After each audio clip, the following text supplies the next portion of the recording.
আমি আবার একটি নতুন রেসিপি নিয়ে চলে এলাম। আজকে আমি বানাবো শুকরের মাংস। তো এখানে নিয়েছি আমি পেঁয়াজ বাটা, পেঁয়াজ, তেজপাতা, রসুন বাটা, আদা বাটা ও কাঁচামরিচ বাটা। আর মাংসগুলোকে আমি আগেই ধুয়ে রেখেছিলাম। দেখুন মাংসগুলো পিচ পিচও করা আছে। তো এখানে দিয়ে দিলাম আমি মরিচ গুঁড়া। মরিচগুলো আমি এখানে দিয়ে দিলাম 1 চামচ থেকে একটু বেশি। আর দিয়ে দিলাম জিরা গুঁড়ো। তো জিরা গুঁড়ো আমি একটু বেশি দিয়েছি 1 চামচ থেকে। আর দিয়ে দিলাম রং মতো হলুদ। আর দিয়ে দিলাম স্বাদ মতো লবণ। দিয়ে দিলাম সামান্য সরষের তেল। তো শহরের মধ্যে এমনিতেই তেল থাকে, তার জন্য আমি একটু কমিয়ে দিলাম সরষের তেল।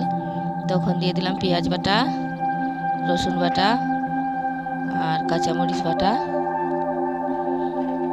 আর দিয়ে দিলাম তেজপাতা দুটো।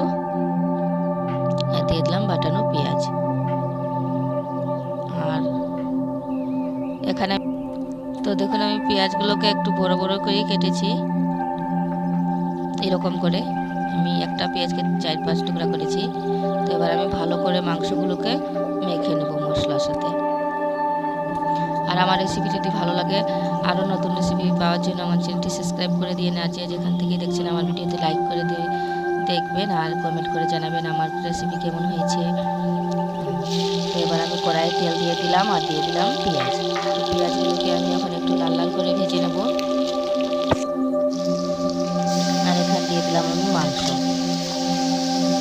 মাংসগুলোকে আমি একটু ভালো করে কষিয়ে নেব। আর আমার তো দেখুন আমার মাংস কষানো হয়ে গেছে। মাংসগুলোতে কি সুন্দর তেল ছাড়ছে। তো আমি আজকে মাংসের মধ্যে জল দেবো না, এমনিতেই হালকা একটু কমা আছে পাকাবো, যাতে ভালো করে মাংসগুলো সেদ্ধ হয়ে যায়। আর এখন দিয়ে দিলাম আমি গরম মশলা। গরম মশলা দিয়ে আমি আবার কয়েক মিনিট ভালো করে সেদ্ধ করে নেব।